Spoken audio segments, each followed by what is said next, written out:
So if someone's watching this and they go, wait, I might be a mama with some trauma, what are some of the things that they need to be aware of?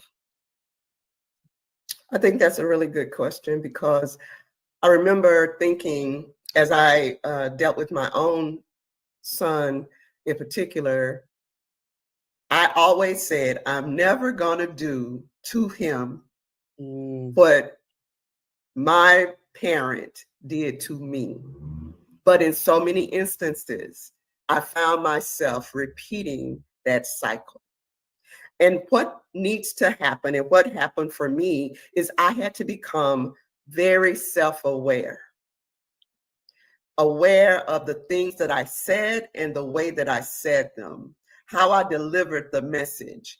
It became very clear to me. I could hear myself began to take on those qualities that my aunt had and how I delivered messages.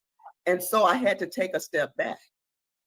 And it even called for me to apologize sometimes, in that being accountable to me and being self-aware, to apologize to my child for how I presented a message. And one of the good things that I love about my son is that he's very verbal. And so if I hurt his feelings, he's going to say, Mama, wait a minute. Every child isn't like that. I wasn't like that. So I just took it on and took it on, because back in the day, children were seen and not heard. And so I wasn't verbal, but he is. And so taking the time to be self-aware of how you're living out being a mother in your household with your children, understanding when you cross the line, when you're repeating a cycle, and then stepping back and self correcting, giving yourself grace. That's going to be a big part of that process of accountability. And then learning to love yourself.